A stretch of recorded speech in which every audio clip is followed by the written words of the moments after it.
하나님의 말씀을 같이 보겠습니다. 사도행전 14장 10절 한 절 말씀만 보겠습니다. 제가 갖고 있는 성경은 신약성경 212면 사도행전 14장 10절입니다.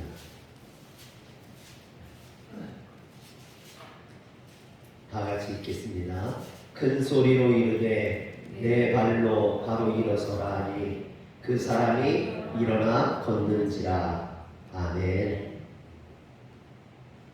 미국의 소설가 앤 라이스의 소설 뱀파이어와의 인터뷰는 1억 부 이상이 팔린 베스트셀러입니다. 그런데 그녀가 어려서부터 카톨릭 집안에서 자라서 카톨릭 신자였습니다. 물론 젊었을 때 잠깐 교회를 떠난 적도 있지만 그는 평생 카톨릭 신자로 살아왔습니다. 그런 그녀가 갑자기 나는 더 이상 카톨릭 신자이길 거부한다 해서 사람들을 놀라게 했습니다. 그때 그녀는 내 인생의 중심은 구주에 대한 나의 믿음이다.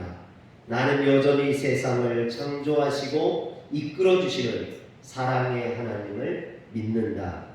그러나 예수님을 따르는 것이 반드시 기독교를 따르는 것이라고는 여기지 않는다. 기독교보다 예수님은 비교할 수 없을 만큼 중요하다. 이 사실은 변치 않을 것이다 했습니다. 왜 라이스에게 예수 그리스도와 기독교는 이렇게 별로 따로 보였을까요? 그것은 바로 예수 그리스도를 믿는 사람들의 모습 속에서 그리스도의 모습이 보여지지 않았기 때문에 그가 실망해서 나는 카톨릭 신자이길 거부한다 라고 말했던 것입니다. 그런데 이런 고백은 앤 라이스의 고백뿐만이 아닙니다. 인도의 성자로 불린 간디는 기독교인들을 향해서 당신들이 믿는 그리스도는 좋다. 그러나 기독교인들은 싫다. 당신들 기독교인들은 당신들이 믿는 그리스도와 너무나 다르기 때문이다 라고 말했습니다. 간디가 싫다고 말했던 기독교인은 인도를 정복하고 착취했던 영국의 그리스도인들, 특히 영국 성공회 사람들을 의미합니다. 일본 신학자인 우찌무라 간조는 개신교인이죠. 그리고 동시대에 산 중국의 석학 우지숑 박사는 카톨릭 신자입니다. 근데 이 둘이 비슷한 시기에 살았던 기독교 신자와 카톨릭 신자였는데 둘이 비슷한 말을 했어요. 기독교 성직자나 교인들의 언행을 보면 도저히 주님을 믿을 수 없지만 성경으로 돌아가면 주님을 믿지 않을 수 없다.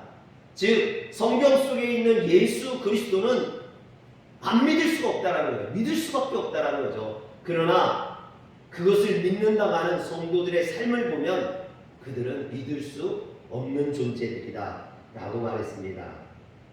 이처럼 미국의 소설가 앤 라이스의 말이나 인도의 성자 간디의 말이나 일본 신학자 우찌무라 간조의 말은 다 같은 말입니다. 예수는 좋지만 예수 그리스도를 믿는다고 하는 카톨릭 신자들이나 또는 개신교 신자들은 믿을 수 없다라는 말입니다. 이는 성경이 전해주고 있는 예수 그리스도의 모습과 예수 그리스도를 믿는다고 하는 성도의 모습이 다르기 때문입니다. 오늘날도 마찬가지죠. 많은 사람들이 예수를 믿기 위해 교회에 나왔다가 교회를 다니는 성도들의 모습을 보고 실망해서 교회를 떠나가기도 합니다. 그래서 우리는 예수를 믿는 그 믿음을 보여야만 하는 줄 믿으시길 바랍니다. 여러분, 기쁨이라는 단어는요, 추상명사입니다. 추상명사라는 것은 눈으로 볼 수 없는 구체적인 실체가 없는 것을 말합니다. 그러나 기쁨이라는 것이 눈으로 볼 수 없지만 기쁨을 사람들이 기뻐하는 모습은 눈으로 보여지죠. 그 마음에 기쁨이 있다면 웃는다든지 미소를 짓는다든지 그 어떤 모습을 통해서든 그 기쁨이 바깥으로 드러나게 되어 있습니다. 믿음도 저는 마찬가지라고 생각합니다. 믿음이라는 것은 눈으로 볼 수 없는 것입니다. 그러나 성도들의 모습을 보면 그 믿음이 드러나게 되어 있다는 것입니다. 이고니온에서 쫓겨나 루스드라에 온 사도 바울은 루스드라에서 유대인 회당이 없었기 때문에 그는 길거리에서 복음을 전했습니다. 이로 인해서 나면서 걷지 못하게 된 사람도 그 길거리에서 복음을 전하는 바울의 설교를 듣게 되었던 거죠. 그런데 사도 바울이 그를 주목하여 보다가 그에게 구원받을 만한 믿음이 있음을 보고 그에게 내 발로 바로 일어서라 말했습니다. 태어난 이래 한 번도 일어서거나 걸어본 적이 없는 사람을 바울은 일어서라라고 말했던 거죠. 그의 믿음을 보고 일어서라 말했습니다. 그랬을 때 그가 일어나 걷기도 하고 뛰기도 하는 그런 이적이 일어났습니다. 이처럼 사도 바울은 그 나면서 안전뱅이 된 자를 믿음을 보고 고쳤죠. 그런데 예수님께서 병자들을 고치는 그 이적을 보면 항상 그의 믿음을 보고 고치셨다라는 것을 알 수 있습니다. 그래서 마태복음 8장에 보면 예수님께서 가버나움에 들어가실 때 한 백부장이 나와서 주여 내 하인이 중풍병으로 집에 누워 몹시 괴로워하나이다 라고 간청을 합니다. 그러자 예수님께서는 내가 가서 고쳐주리라 말씀하시죠. 그때 백부장이 뭐라고 합니까? 마태복음 8장 8절에 보면 주여 내 집에 들어오심을 나는 감당하지 못하겠나이다. 다만 말씀만으로 하옵소서. 그러면 내 하인이 낫게 싸움나이다 라고 말합니다. 백부장은 자신도 상관의 명령에 절대 복종하고 또 자기의 부하들도 자신의 말에 복종하듯이 주님께서 말하시면 그 모든 것이 순종할 것이라는 거죠. 그러니 주님께서 굳이 오실 필요 없이 말씀만 하셔도 내 하인의 병이 낫겠다라고 고백했던 것입니다.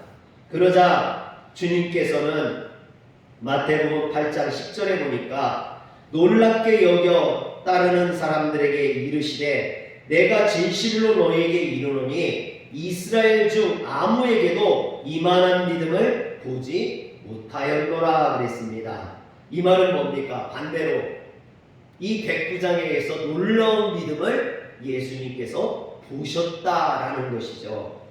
그런데 여기서 보다에 해당하는 헬라어 동사가 휴리스코라는 말입니다. 이 휴리스코라는 말은 만나다, 발견하다 라는 거예요. 예수님께서 이 백부장을 보면서 그의 믿음을 발견했다, 그의 믿음을 만났다라는 것입니다. 그래서 그 놀라운 믿음을 보고 그 하인을 고쳐주셨다라는 것입니다. 그런가 하면 누가복음 18장 8절에 보면 내가 너희에게 이르노니 속히 그 원한을 풀어주시리라. 그러나 인자가 올 때 세상에서 믿음을 보겠느냐 하시니라 그랬습니다. 주님은 당신이 재림하실 때 이 땅에 와서 믿음을 보겠다라는 거예요. 믿음을.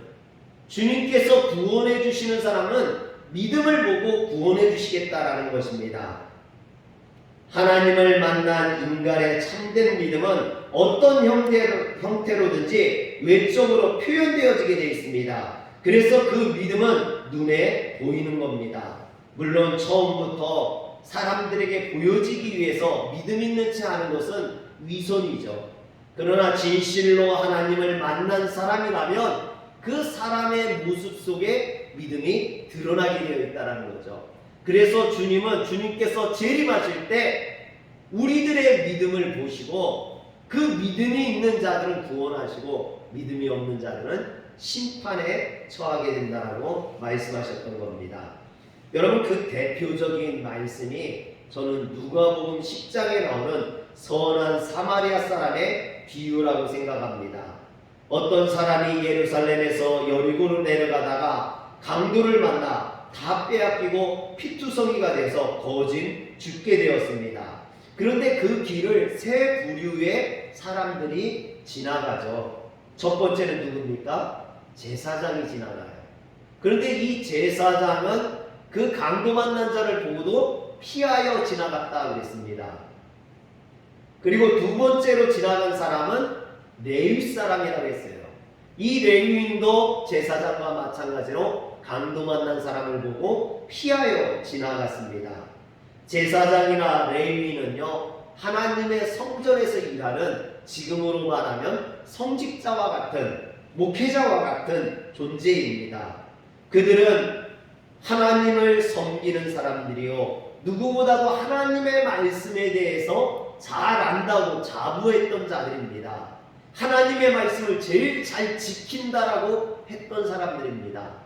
그러나 그들의 모습 속에는 어디에도 믿음의 모습이 보이지 않습니다. 그리스도의 모습이 담겨져 있지 않다라는 거죠. 내 믿음을 보이라 했을 때 이 제사장과 레위인은 그 믿음을 보이지 못했던 것입니다.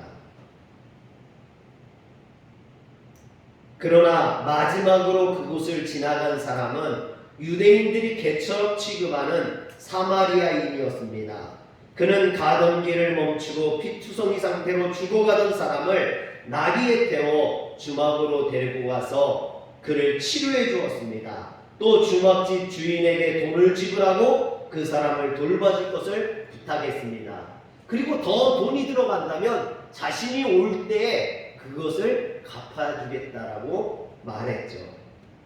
사랑하는 성도 여러분, 이 사람의 모습 속에서 그리스도의 모습, 이웃을 사랑하는 모습이 드러나는 겁니다. 그래서 예수님은 이 사마리아인을 칭찬하셨던 것이죠. 이처럼 유대인들이 경멸하던 사마리아인은 참된 믿음을 보여주었고 예수님으로부터 칭찬받는 사람이 되었습니다. 이처럼 참된 믿음은 행동으로 드러나게 되어 있고 그것으로 사람들이 그의 믿음을 눈으로 보고 확인하는 거죠. 또한 주님도 그 믿음을 보고 구원하신다 말씀해 주셨던 것입니다. 이처럼 믿음이라는 것은 추상적인 개념이지만 눈에 보여주는 실체가 있습니다. 그래서 우리 역시 사람들을 보면서 저 사람은 참 믿음이 좋은 사람이야, 이렇게 평가를 하죠. 또 어떤 사람들에 대해서는 저 사람은 믿음이 형편없어, 믿음이 없어, 이렇게 평가를 합니다. 여러분, 그런데 이것이 내가 다른 사람을 평가하는 것이기도 하지만 또한 다른 사람도 내 믿음을 평가한다라는 것입니다. 다른 사람도 나를 보면서 저분은 참 믿음이 좋은 사람이야, 저 사람은 믿는 사람도 아니야. 여러분, 여러분들은 어떤 평가를 받고 계십니까? 한번 옆에 사람에게 물어봐 주세요. 내 믿음은 어떤가? 한번 물어봐 주세요. 차마 못 물어보시겠습니까? 부끄러우신가요? 여러분, 우리는 내 믿음이 지금 어떻게 보여지고 있는지를 생각해야 됩니다. 사람들에게 보여지는 나의 믿음, 주님 앞에 보여지는 나의 믿음, 그 믿음이 어떤지, 참된 믿음인지 거짓 믿음인지 여러분 생각해 봐야죠. 제가 목회를 하면서요, 늘 저는 그런 걸 느껴요. 이분의 믿음은 참 진실한 믿음이다. 이분은 아직 믿음이 성숙하지 못했구나. 그러나 그것을 판단하지 않으려고 노력을 합니다. 왜냐하면 그건 내가 판단하는 게 아니라 주님이 판단하신 일이기 때문이죠. 그러나 분명히 믿음은 보여진다라는 것입니다. 국제 구호단체였던 월드비전의 미국 회장이었던 리처드 스턴스라는 사람이 구멍난 복음이라는 책을 썼습니다. 그 책에 보면 그와 그의 친구가 신학생 때 했던 일이 기록되어 있습니다. 그가 신학생 때 그 친구와 함께 창세기부터 요한계시록까지 성경을 처음부터 끝까지 쭉 읽으면서 그곳에 하나님께서 인간에 대한 사랑, 하나님의 사랑과 하나님의 정의에 대한 말씀이 나오면 밑줄을 쳤어요. 그리고 나중에 이 밑줄 친 것이 몇 개나 되는지 세어봤더니 2000개가 넘는다고 해요. 성경 속에 하나님의 사랑과 정의에 대한 말씀이 2000번이 넘게 나온다라는 거죠. 성경 곳곳에 이런 하나님의 사랑과 인자하심이 나오지 않은 곳이 없다라는 것입니다. 신구약 66권 중에 하나님께서 사랑과 정의에 대해 말씀하지 않은 곳이 한 곳도 없다라는 거죠. 그 얘기는 뭡니까? 모든 곳에서 하나님의 사랑과 정의가 드러나더라는 겁니다. 그래서 이 하나님의 사랑과 정의가 드러나는 것들을 이렇게 오렸대요. 성경을 오려봤더니 성경이 구멍난 무더기처럼 그렇게 변하더라는 겁니다. 오늘날 그리스도인들이 자신의 구미에 맞는 말씀이 있고 이것은 내가 싫어하는 말씀이야 그런 말씀도 있어요. 그러나 여러분들이 좋아하는 말씀만을 성경에서 오려서 듣는다라고 생각한다면 성경은 구멍난 복음이 되어버리고 만다라는 것입니다. 오늘 우리는 하나님의 말씀을 하나님의 말씀으로 들을 수 있어야 됩니다. 내 마음에 드는 말씀이 아니라 모든 말씀이 하나님의 나에게 하시는 말씀으로 들을 수 있어야만 합니다. 그리고 그 말씀에 순종했을 때 그곳에서 나의 믿음이 드러나게 되는 것입니다. 이처럼 오늘 바울은 자신의 설교를 듣는 나면서 걸어본 적이 없는 사람을 보면서 그의 믿음을 보았습니다. 그래서 그에게 바로 일어서라 명령했습니다. 이것은 태어난 이래 단 한 번도 일어나 본 적이 없는 사람에게 무엇을 의지하거나 누구를 붙잡고 일어날 것이 아니라 네 발로 스스로 일어나라 라는 말입니다. 그래서 사도 바울도 그에게 일어서라 말하면서 그를 부축해 주지 않았습니다. 여러분, 한 번도 일어나 본 적이 없는 사람이 일어나려면 뭔가를 붙잡고 일어나든가 누구의 손을 붙잡고 일어난다 할지라도 일어나기가 쉽지 않을 겁니다. 그런데 바울은 누구를 붙잡고 일어날 것이 아니라 무엇을 붙잡고 일어날 것이 아니라 너 스스로가 일어나라라고 말하고 있는 겁니다. 여기서 바로 일어나라겠는데 여기에서 바로라는 말은 오르도스라는 말로서 즉시라는 의미가 아닙니다. 일직선으로 곧게 똑바로 일어나라는 뜻입니다. 즉 바울은 그 앉은 뱅이에게 스스로 두 발로 쭉 펴고 일직선으로 곧게 똑바로 일어나라고 명령했던 것입니다. 다리가 오그라져 완전히 마비된 사람에게 이런 바울의 명령은 어이가 없는 명령처럼 보일 수 있습니다. 그러나 그 사람은 즉각 그 말씀에 순종했고 그 결과 믿기지 않는 그런 이적, 나면서 한 번도 걸어본 적이 없는 사람이 일어나 걸을 뿐만 아니라 뛰는 그런 기적이 일어났던 것입니다. 사랑하는 성도 여러분, 바울은 나면서 안진뱅이 된 자 안에, 그의 안에 믿음이 있음을 보았습니다.